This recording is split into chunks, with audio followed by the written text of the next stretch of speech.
Hello everyone. We have a game with the white pieces against Ringo 1762. We're going to get a Jabava London, or try to, and see what happens. He's thinking of move 2 because he's never seen someone develop before. And he plays e6. Terrible decision that allows us to take the center. Thank you. So we'll do that.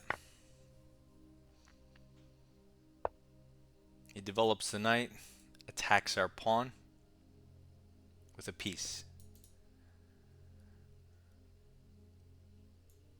Let's develop and defend. He develops a bishop to a modest square. It's not threatening. I say we develop our bishop towards the center and set a trap with a central pawn that's not actually hanging. As someone who's rated almost 1800 should definitely know that that pawn's not hanging. He does see it. He develops his knight and attacks our knight.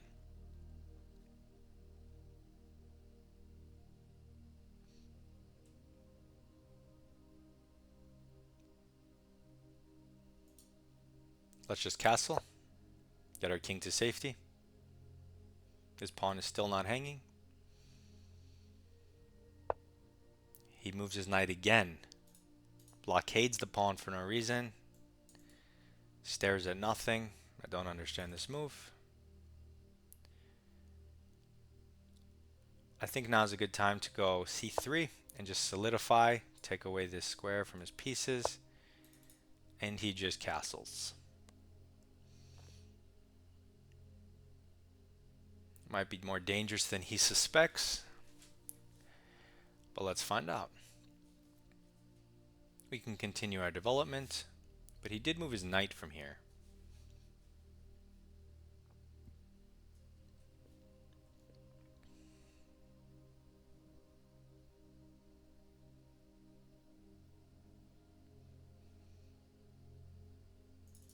You can do a normal move like queen e2.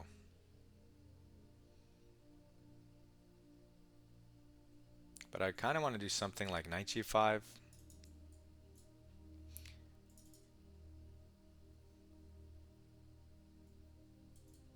But knight g5, even something simple like h6, and what are you doing? So let's keep developing. Queen e2, controlling the center.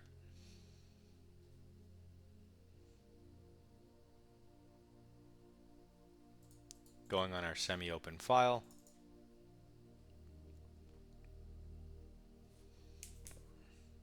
Developing a new piece. See what he does. Black is quite cramped and has no real way to break out anytime soon.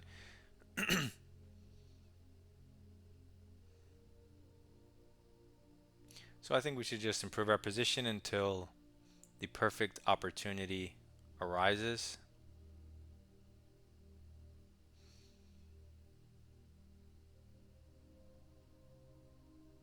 And he's not sure what to do. But that's what happens when you develop so passively, you don't really know what to do. Because there are no obvious good moves. You want to play c5 and attack my center. But you put your knight in front of your pawn. So if you're not going to move your knight and play for c5, you kind of have to prepare e5, right? To break down my central space advantage. Right now e5 is covered, but can potentially be prepared. Maybe f5, e5, f6, e5. I don't know. I still like the c5 idea. So maybe b6, fianchetto, knight somewhere, c5, something like that to get your pieces out and fight for the center, but it may be too slow if you look at his king. So he plays f5, attacking our knight, but weakening the e5 and e6 squares.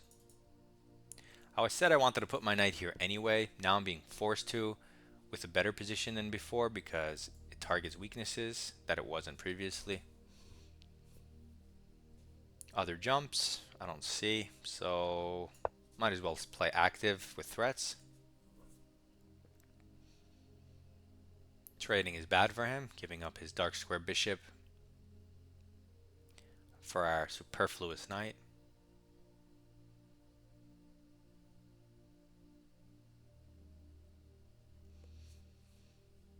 And we are a few games away from the end of these openings at 1800, but still have a few games left to get there. Hopefully you've enjoyed thus far. And now he has to decide what to do with the e6 pawn, a weakness that he created. I didn't do it, he did it. And so he's 1800 but loses the game to knight takes pawn, forking the queen and the rook. So if he gives up his bishop for that, I get to take back with check, coming out with the bishop pair, with a pawn up, with a weakened king pawn structure, with weakened light squares, and a hanging f5 pawn at the end of the line. So just terrible things all in all. And the game is over. And it doesn't matter if this guy's 1762 on chess, 1862, 1962, 2062. Don't know how high I want to go with this, but even if he's 2062, he's still losing this game because the position's lost, right? I'm not saying I'm winning because black's a bad player or something. No, I'm winning because the position is winning, and I know how to convert. That's why. I mean, maybe if I was playing Magnus, he would find a way to not lose it, but even then, I doubt it because once I take here, I'm up the pawn. This is hanging. I'm going to get the turn back. I can go rook e1, and I'm not convinced Magnus could hold, so. The engine is another story. But the engine is leagues and leagues and leagues ahead of Magnus in ways you can't even imagine.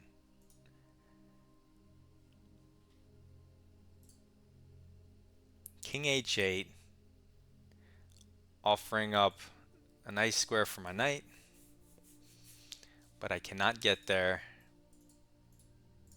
unharassed.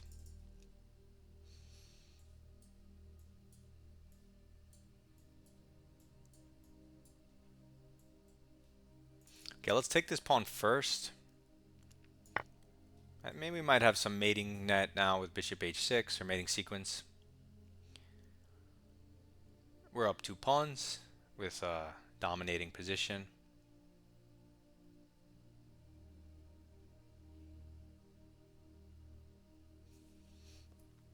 The F file that he has opened, normally you say, oh, the open F file is an asset for me in lots of positions, but here it does put some pressure, but I'm not really sure that he can combine that with anything, and therefore it becomes meaningless. What else? He goes rook here, hitting the queen, but blocking that square from his minors, so it's weird. I suppose we're going to have to move our queen.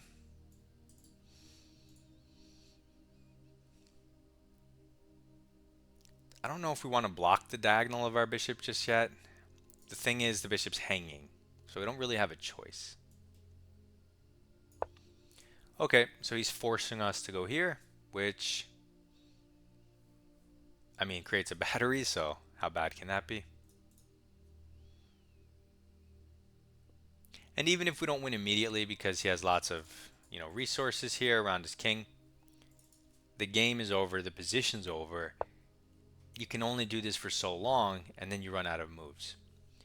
So now he's threatening the bishop and the f-file pressure that I said might be meaningless. If I move the bishop, it once again becomes meaningless.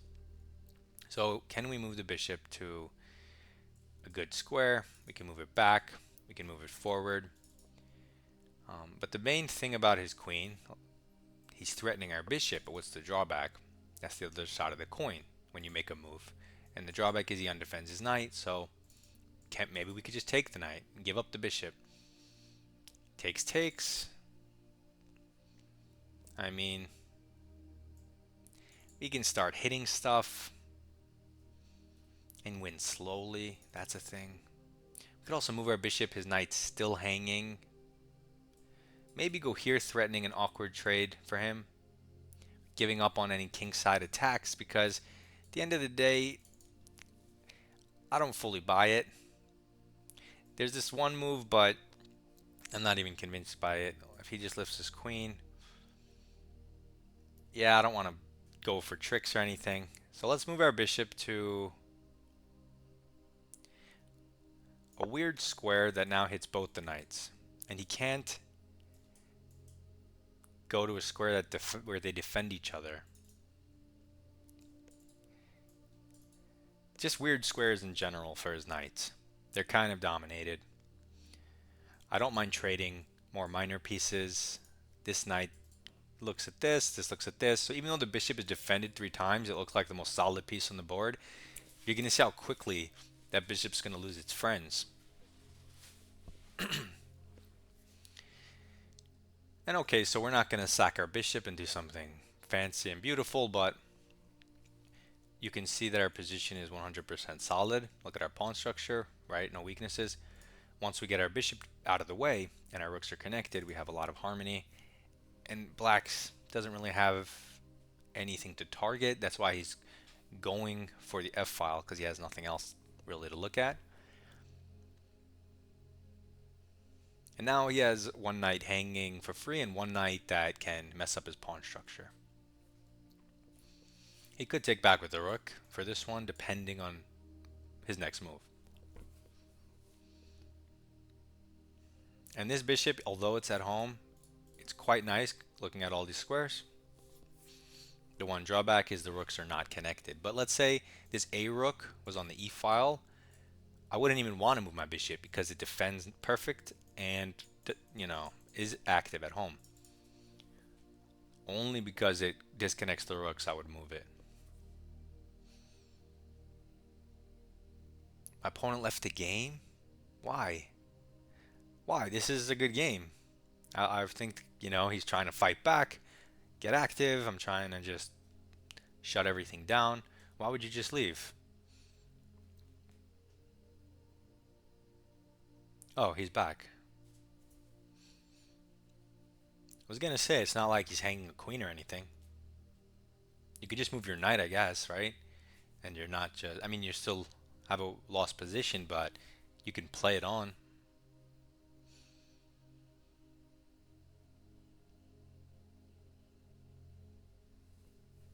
Or go forward and initiate a trade, but it's hanging, so do something. Maybe lift your queen up and defend. But then I'll take here and jump the knight in. Okay, I mean, he has to figure it out, not me. But sometime today would be great.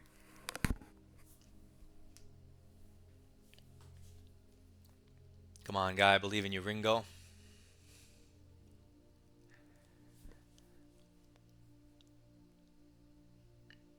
And I don't know what else to say about this position other than it would have been nice to try to find a way to take advantage of his light squares with the knight, but it's hardly necessary.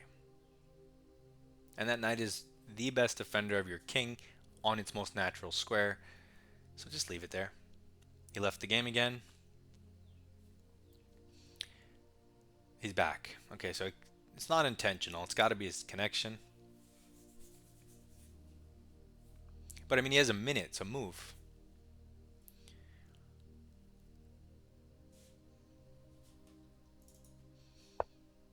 And he finally does move here, unlocking an attack on my bishop. So I probably should take, because I don't want to move my bishop again. The whole point was to... I'm up 2 pawns. It doesn't matter what I do. Trading into a winning endgame. He doesn't take with the rook. He takes this way. It's weirder. I have this. He can't move his knight because of the fork. The pawn's hanging. And this is hanging. It looks devastating. And you'll notice that a lot of you might just do like a bishop d2 to finish development or something like that. But Your bishop is worse on d2 because it undefends your only target. And, okay, it's not worse because it connects the rooks. But in a vacuum, it's worse. No, that's not true either. I don't know how to phrase this. What I'm saying is you're going to move your bishop to check a box, complete development, but it doesn't actually do anything or make your position better. So let's move the knight, which actually has real threats and does real something. And we're not undefending the one pawn that he can attack. Not that it matters in this position. I'm just making a point that a lot of you make automatic moves. Don't make automatic moves to check a box. That's what I'm getting at. I could have just said that. And there's the resignation because the knight is just as strong as a rook where it is. And let's go over the game and see what happened. So the 1800 plays passively. A solid player, right? I'm a solid player. Who lets white take control over the center. And that's what we do. Force move. Develop and center. And this is no theory. I have no theory here right now. Just what I know about chess, and I try to use that as a framework and then play move by move. Development and center. And just so you know, this pawn isn't hanging because if he takes it, you take his knight. And when he takes back, you give this check and win the queen. It's an idea from the French. I apply it here. King safety, development. Center and development. And we did nothing but develop our pieces and protect our center. And it's plus 1.7. Almost 2 pawns, not up material. And it looks like black is fine.